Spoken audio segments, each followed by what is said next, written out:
Seseorang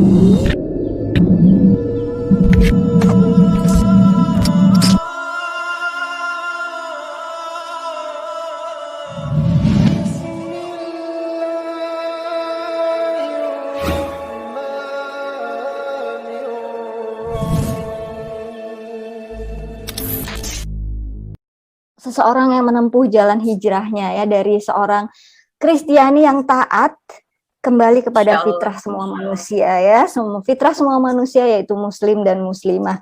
Aduh, tisu mana tisu? Belum ini udah. Sayangnya ya, siapakah yang bisa mengira ya bahwa kondisi pandemi COVID-19 ini ternyata Allah jadikan jalan hidayah dan taufik bagi seorang hambanya gitu. Saya sendiri punya satu cerita nih, tapi nanti kalau ada waktu aja ya, karena waktu kita sangat terbatas. Dr. Gigi Karisagrani memeluk Islam tahun 2020 lalu, dan saya yakin banyak yang sudah mengetahui ya kisah lengkapnya melalui video-video YouTube yang sangat viral, dan alhamdulillah pagi ini kita bisa berinteraksi langsung dengan beliau. Langsung saja kita sapa Dr. Gigi Karisagrani. Assalamualaikum Dok Ica, sehat ya Dok? Waalaikumsalam warahmatullahi wabarakatuh, Mbak Riana, Mbak Murni. Hai, alhamdulillah. Senangnya akhirnya bisa berinteraksi langsung gitu selama ini lihat. Dok Ica, kami sih kepinginnya dengerin cerita masuk Islamnya secara panjang, kali lebar, kali tinggi ya gitu. Tapi nanti teman-teman kalau mau lebih lengkap bisa cari YouTube-nya banyak kok ya. Dan kenapa sih kita nih yang orang, kadang-kadang saya suka bertanya ya, kenapa sih kita sih yang orang, nggak cuma orang Islam tapi lahir di keluarga Islam gitu ya, jadi lahir-lahir tahu-taunya udah Islam. Tapi kita nggak bosen loh rasanya mendengar kisah-kisah hidayah ya, karena kita kembali terbarukan ya, kembali mendengar seseorang berada di titik awal, membuat kita kembali ke momen mengapa kita memutuskan bertahan di dalam syariat yang mulia ini. Karena nggak cuma hidayah kan tidak dimiliki oleh orang, tidak hanya dimiliki oleh orang yang masuk Islam atau kembali ke Islam, tapi juga orang-orang yang lahir di keluarga Islam. Karena tiap manusia dalam hidupnya pasti ada momen tuh di mana dia mempertanyakan ya, kenapa saya bertahan sih sholat 5 waktu, puasa gitu, itu bukan suatu hal yang ringan gitu. Tapi kenapa saya bertahan di sini gitu, di dalam syariat ini. Nah, momen inilah yang membuat seseorang hijrah dari kegelapan menuju cahaya ya. Nah, momen ini apa yang membuat Dok Ica, momen apa ya yang membuat Dok Ica memutuskan untuk menjadi seorang muslimah? Iya, makasih Mbak Riana. Kalau ditanya momen, mungkin awalnya itu adalah tadi betul dari hikmah pandemi ini ya. Alhamdulillahnya nggak kena gitu ya, malah dapat hikmah gitu. Jadi saya malah melihatnya kok ajaran Islam itu inline dengan kondisi sekarang ya, di mana kita di kemana-mana harus pakai masker, nggak boleh jabat tangan dulu gitu, kemudian harus rajin cuci tangan gitu kan. Itu saya lihatnya seperti muslimah yang memakai niqab, jaga wudhu gitu, dan nggak mau bersalaman dengan yang bukan mahram gitu kan. Nah, kalau momennya berawal dari situ gitu, dan akhirnya dalam perjalanannya saya malah jadi tertarik gitu, pengen tahu apa sih manfaat wudhu, apa sih manfaat gerakan sholat, tapi semuanya itu dari sisi medis, dari manfaat-manfaat secara kesehatan dulu gitu awalnya ya, sampai akhirnya saya memutuskan untuk datang ke Mualaf Center, kemudian Masya Allah langsung dijelaskan tentang tauhid, tentang rukun iman, rukun Islam gitu, dan dengan itu saja, bekal itu saja, akhirnya saya mantap tuh untuk bersyahadat gitu. Belum mikir setelah itu gimana gitu. Nah, terus sampai akhirnya mulai karena belum bisa baca huruf Arab gitu ya, Hijaiyah belum belajar, akhirnya saya membaca terjemahannya Al-Qur'an gitu. Masya Allah itu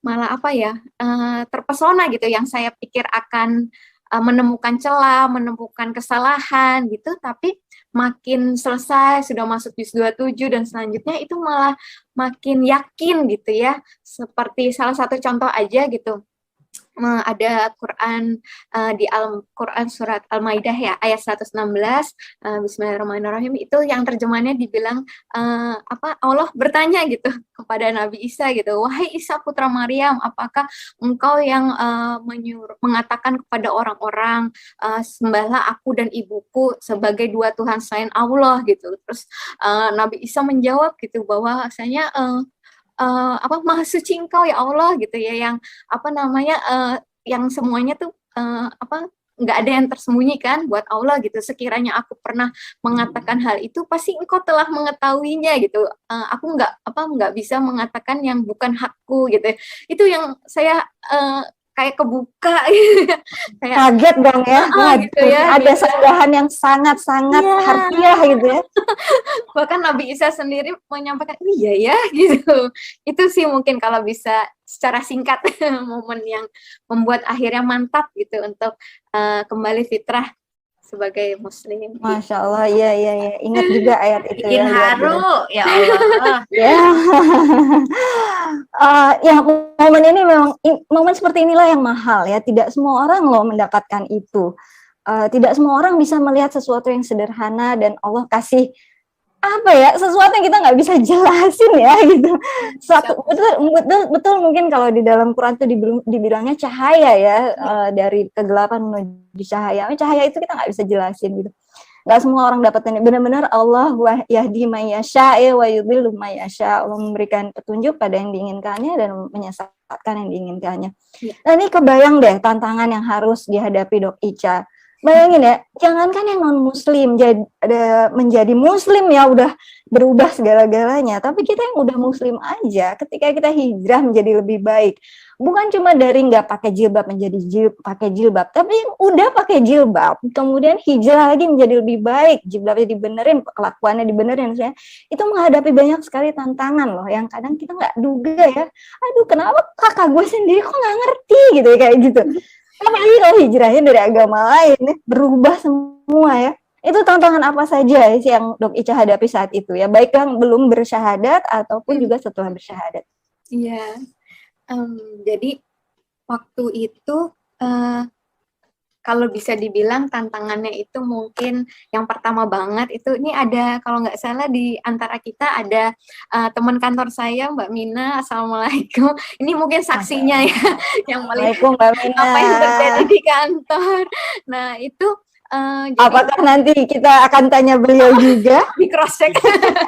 Nah, iya, jadi 1 bulan setelah saya syahadat, mungkin teman-teman kantor malah belum tahu tuh. Yang tahu saya udah meluk Islam di kantor waktu itu hanya baru 1 orang yang saya suka numpang buat berjamaah gitu ya. Setiap azan gitu kami berdua ke masjid gitu ya. Itu ada 1 orang. Kemudian yang ustazah pembina saya di Mualaf Center sama 1 orang teman lagi gitu yang tahu. Cuma 3 orang mungkin yang tahu. Nah, di situ saya mengalami tantangan pertama yaitu ujian penipuan masker. Nah, waktu itu awal pandemi kan harga masker 1 box tuh bisa 350 sampai 500 ribu.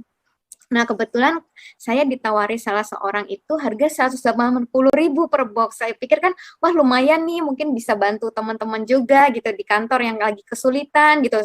Mau tetap, kan kami WFO ya 100% gitu kalau sektor kritikal kesehatan itu. Jadi kalau masker habis tuh bahaya banget gitu kan. Nah, akhirnya saya tuh mengkoordinir ya untuk ngambil 100 perak pun keuntungan tuh nggak ada sama sekali, cuman mengkoordinir aja siapa yang mau pesan gitu. Nah, karena mereka nggak kenal yang saya yang punya barang, akhirnya mereka transfernya tuh melalui saya gitu. Baru saya setorkan ke yang menjual gitu. Nah, sampai tanggalnya jadwal harusnya datang gitu, ternyata barang nggak datang gitu. Itu nilainya 138 juta. Karena dikumpul-kumpul tuh sampai hampir 1.000 box itu pesanannya tuh hampir 1.000 box gitu. Nah, mungkin berapa ratus box gitu, 800 atau berapa box. Nah, kemudian udah di situ saya down banget, nggak ada uang segitu untuk kembaliin ke teman-teman gitu kan. Istilahnya saya pikir saya pun udah kembalikan uang pun saya rasa udah nama baik lah, kepercayaan orang itu udah hilang gitu. Mungkin suatu hari saya bisnis mungkin juga orang jangan nanti barang nggak datang lagi gitu. Nah itu jadi di situ saya udah yang bener-bener di titik udah nggak punya apa-apa lagi buat dipertahankan gitu. Untuk waktu itu untuk berpikir minjem uang ke bank dan sebagainya itu kayak udah di pandemi gitu kan awal-awal gitu, apa iya langsung dikasih gitu ya. Belum kenal Mbak Murni juga, mungkin kalau kenal Mbak Murni saya minta tolong Setelah ini ya. Setelah ini Indonesia ya. iya gitu. Nah, terus akhirnya alhamdulillah ya Allah kasih jalan lah, intinya akhirnya ada orang yang meminjamkan, saya kasih sertifikat rumah buat pegang kalau saya belum bisa kembalikan, beliau pun nggak mau gitu. Sampai akhirnya hari kurang 2 minggu waktunya saya berjanji untuk kembalikan, Masya Allah gitu ya, saya padahal kondisinya di pesantren, nggak praktek, nggak kerja, cuti ya, karena masih dalam persembunyian lah gitu. Nah itu Masya Allah ada orang-orang yang ngirim uang tuh sampai 82 juta, kok nggak salah 3 kali transfer itu, akhirnya saya bisa kembalikan. Ya mungkin kalau saya kerja, praktek mungkin nggak kekumpul juga itu uang gitu, Masya Allah gitu ya.